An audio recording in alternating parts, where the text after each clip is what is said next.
Isang botanist ang nagpunta sa isang misteryosong kagubatan para sa kanyang pag-aaral, ngunit hindi niya inaasahan ang mga kakaibang pangyayari na nagbabadya ng panganib.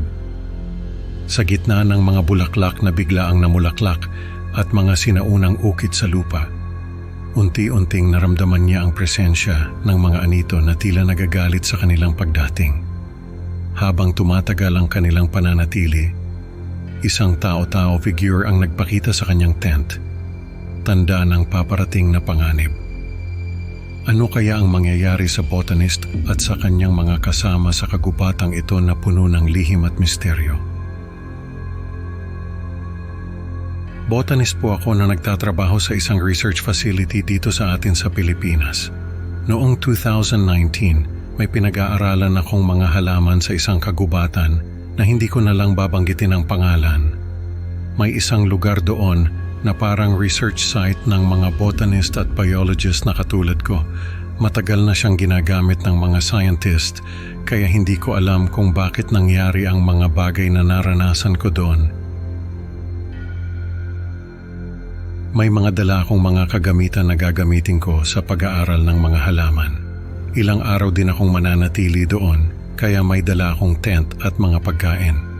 May mga kasama rin ako na mga katrabaho ko. Pagkatapos naming maset up yung mga tent namin, ay nagsimula na kami sa pag-aaral ng mga halaman. May mga napansin ako na kakaiba sa paligid. Yung mga bulaklak na nasa paligid namin ay hindi pa nakabuka nung dumating kami. Pero nung hapon ay nakabuka na sila. Imposible yon dahil ang alam ko ay ilang araw o linggo ang itinatagal ng bulaklak bago ito mamulaklak. May naamoy din ako na kakaibang amoy, parang amoy insenso na hindi ko mahanap kung saan nagmumula. Kinabukasan, nagising ako ng maaga. Lumabas ako ng tent at napansin ko na may mga pattern na nakaukit sa lupa. Parang mga sinaunang sulat na hindi ko pa nakikita dati. Parang may mensahe na gustong iparating.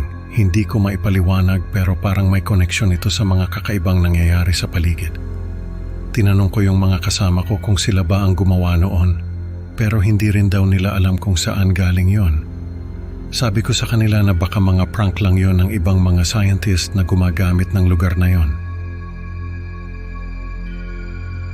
Habang tumatagal yung pananatili namin doon, ay mas lumalakas yung pakiramdam ko na may mga espiritu o anito sa lugar na yon. Kinausap ko yung isa kong kaibigan na taga roon. Sabi niya, may kilala raw siyang matandang albularyo na pwedeng magpaliwanag sa mga nangyayari. Kinausap namin yung matanda. Sabi ng albularyo, may mga anito raw na nagbabantay sa kagubatan na yon. Hindi raw dapat kami nag-camp doon at nagtagal ng ilang araw. Nagbigay siya ng babala na ang mga anito ay hindi basta-basta nagpapakita, lalo na kung hindi ka taga roon. Parang may galit sila sa mga dayo na hindi marunong magbigay galang.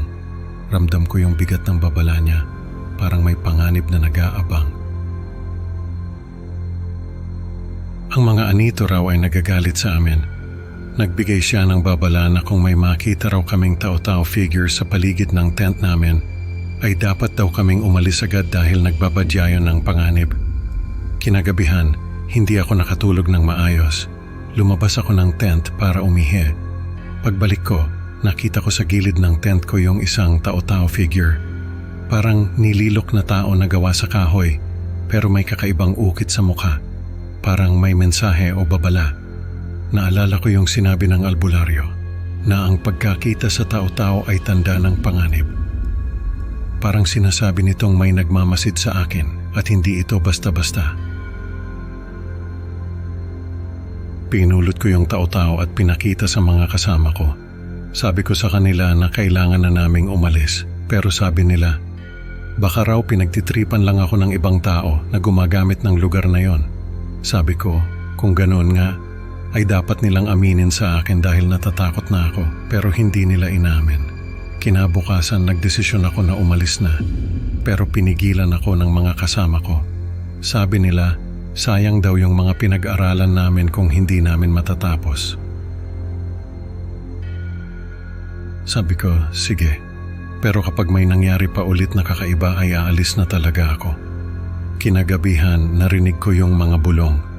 Galing sa labas ng tent. Hindi ko maintindihan yung sinasabi nila dahil parang sinaunang wika. Doon ko napatunayan na may mga anito nga sa paligid. Kinaumagahan, sinabi ko sa mga kasama ko ang narinig ko. Sabi ko, kailangan na talaga naming umalis. Pero hindi sila pumayag. Sabi nila, maghanda na lang daw kami ng alay para sa mga anito. Baka raw sakaling mapatawad kami ng mga ito. Sabi ko, paano natin malalaman kung napatawad na nila tayo? Sabi nila, kapag tumigil na raw yung mga kakaibang nangyayari, ay ibig sabihin ay hindi na galit ang mga anito. Sabi ko, sige, subukan namin. Kinagabihan, naglagay kami ng mga pagkain sa gitna ng camp.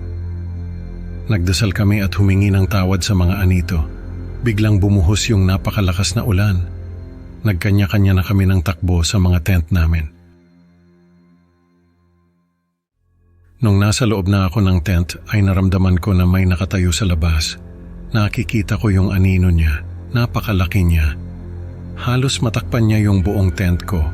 Narinig ko yung paghinga niya, parang may hika yung nilalang na yon. Tapos ay naramdaman ko na may humahaplos sa ulo ko. Nakakabaliw yung pakiramdam. Gusto kong sumigaw at magwala pero hindi ko magawa. Hindi ako makagalaw, hindi ako makahinga.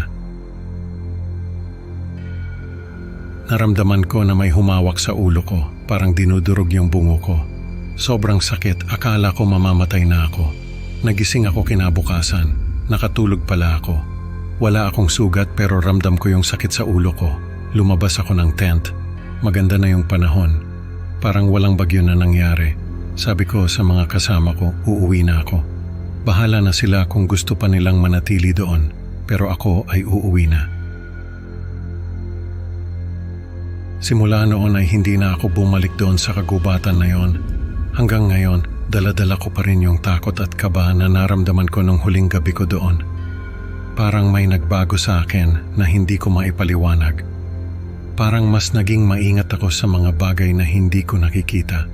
Parang may natutunan akong aral na hindi ko makakalimutan. Sana ay napatawad na nila ako. Sana ay hindi na sila galit sa akin. Pero kahit na hindi ko sigurado, alam kong kailangan kong ipagpatuloy ang buhay ko na may paggalang sa mga hindi nakikitang nilalang. Parang may bagong respeto akong natutunan para sa kanila at sana ay sapat na yon para sa kanilang kapatawaran. Sa kagubatan natutunan ng botanist ang halaga ng paggalang sa mga hindi nakikitang nilalang. Salamat sa pakikinig. Like and subscribe para sa mas marami pang creepy Pinoy stories. Hanggang sa susunod na kwento, ingat sa mga anito.